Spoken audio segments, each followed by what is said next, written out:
Assalamualaikum warahmatullahi wabarakatuh. Perkenalkan, saya Eka Setian Mutia, NIM 721 141 dari Akuntansi Internasional 2019. Di sini saya akan mempresentasikan mengenai implementasi SIM dalam dunia perusahaan, pemanfaatan spreadsheet. Pengertian spreadsheet. Spreadsheet adalah sebuah program komputer yang digunakan untuk menyimpan, menampilkan, serta mengolah data dalam bentuk baris dan kolom. Data dapat berupa angka, teks, atau rumus-rumus dalam kotak yang merupakan perpotongan antara baris dan kolom.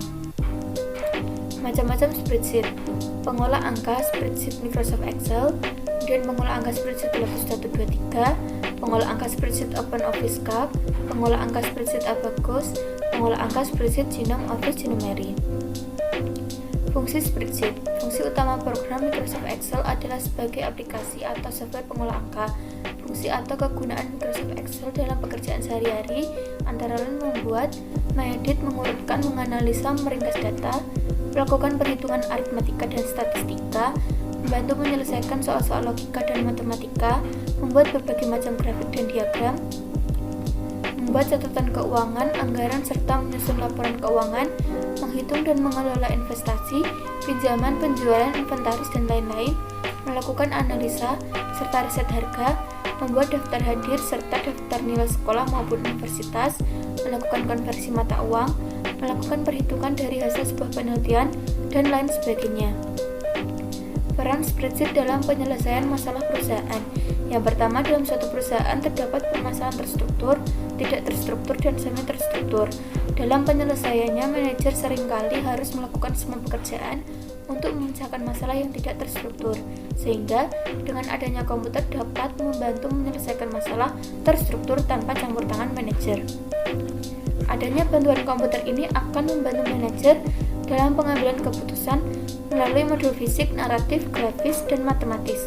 Dengan menggunakan lembar kerja atau spreadsheet, modul matematis akan dengan mudah dan optimal digunakan.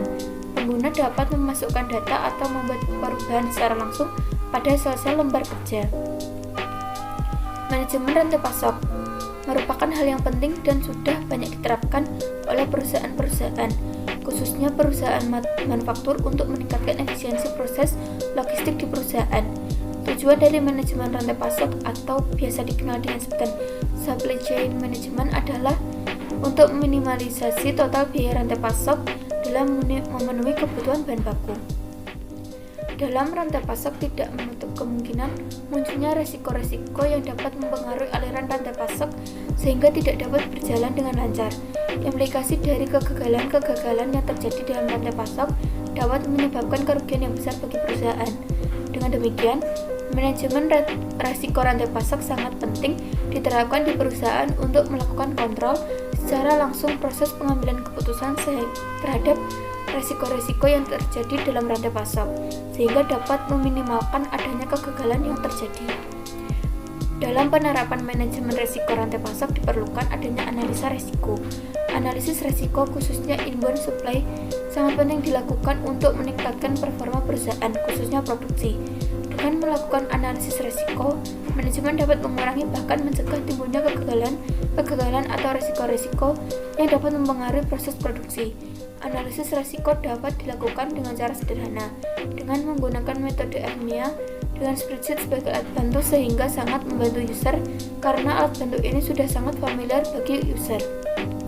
Selain itu, dengan adanya fungsi aritmatika, statistika, perhitungan logika dan matematika, grafis, diagram akan membantu perusahaan dalam menyelesaikan kegiatan operasionalnya, seperti mencatat dan menyusun laporan keuangan, menganalisis data, riset harga, mengelola investasi, mencatat aset dan inventaris, penjualan, dan lain-lain, sehingga akan menambah efisiensi dan efektivitas kerja perusahaan.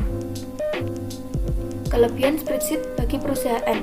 Pengorganisasian data salah satu manfaat terbesar dari Excel adalah fungsi utamanya, yakni kemampuan untuk mengatur jumlah besar data dengan teratur, di mana spreadsheet mempunyai kelogisan dan grafik yang bagus.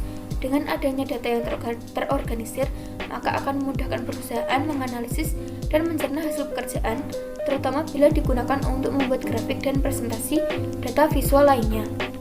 Formula dan fitur perhitungan Excel dapat menggunakan angka-angka hampir seketika. membuat perhitungan secara berkelompok jauh lebih mudah daripada bekerja dengan kalkulator. Semuanya tergantung pada pemahaman dan keterampilan dalam menggunakan Excel, seperti rumus dan persamaan yang digunakan untuk menghitung cepat suatu persamaan sederhana maupun rumit dengan menggunakan data dalam jumlah besar. Dukungan pihak ketiga Excel pada dasarnya dianggap sebagai standar terbaik untuk perangkat lunak spreadsheet dan dapat dinikmati pada sejumlah perangkat lain, termasuk smartphone dan tablet. Kebanyakan program spreadsheet lainnya juga memperbolehkan untuk mengimpor lembar Excel ke format asli mereka dan mengekspor spreadsheet mereka sendiri sebagai file Excel. Kemudian dapat menampung data besar setiap sheet. Terintegrasi dengan Office sebagai bagian dari Microsoft Office. Excel bekerja pada hampir setiap bagian lain dari perangkat lunak Microsoft Office. Spreadsheet pada Excel dapat dengan mudah ditambahkan pada Microsoft Word dan Microsoft PowerPoint untuk membantu presentasi laporan dinamis dan lebih visual. Kemudian fleksibel penggunaannya, formatnya fleksibel di software data entry. Kekurangan spreadsheet bagi perusahaan. Software pengolah angka ini berbayar atau tidak gratis. Tidak ada histori perubahan data. Histori perubahan data dalam pencatatan laporan sangat penting agar dapat mengembalikan data jika terjadi kesalahan. Pada Microsoft Excel tidak terdapat histori perubahan data jika program tersebut sudah ditutup. Kemungkinan saja kesalahan input saat pembaruan dapat terjadi dan menyadarinya setelah program tersebut ditutup. Tentunya perlu pengecekan ulang dan memperbaikinya karena tidak adanya histori tersebut. Kemudian memasukkan data secara manual ke Excel bisa saja membutuhkan waktu yang sangat lama, terutama jika data perusahaan berjumlah banyak. Jumlah waktu yang dibutuhkan untuk secara manual untuk memasukkan data sangat tidak efisien, kemudian butuh banyak latihan. Adanya spreadsheet sangat berguna bagi perusahaan dalam mengolah data, namun banyaknya fitur yang terdapat dalam program ini juga mengharuskan penggunanya untuk memahami dan menguasai rumus-rumus fungsi dan fitur-fitur lainnya. Jika rumus yang dimasukkan salah, maka akan terjadi kesalahan dalam pembacaan, sehingga memerlukan banyak latihan. Kemudian risiko terjadinya human error. Kesalahan ketik atau yang dikenal dengan istilah typo saat menginput data bisa saja terjadi dan berisiko menimbulkan efek berantai dalam pengumpulan data. Oleh karena itu, pencatatan data menggunakan Excel dibutuhkan ketelitian dan kecermatan agar data yang diinput sudah benar sebelum disimpan di dokumen perusahaan. Kemudian membutuhkan waktu yang lama untuk rekonsiliasi data. Setiap akhir tahun, perusahaan akan melakukan tutup buku dan kegiatan audit. Proses audit adalah membandingkan data sebelumnya dengan hasil saat audit. Melakukan rekonsiliasi antar dua dokumen Excel yang berbeda membutuhkan waktu yang lama karena harus membandingkan satu persatu. Data kurang akurat. Jika perusahaan sudah menginput informasi atau informasi dengan lengkap namun tidak mencatat perubahan informasi tersebut, akan berisiko ketidakakuratan. Apalagi jika informasi data terdahulu tidak diperbarui. Hal ini akan berakibat pada saat dilakukan audit ketika akhir tahun jika informasi tidak akurat. Sekian presentasi dari saya, kurang lebihnya mohon maaf.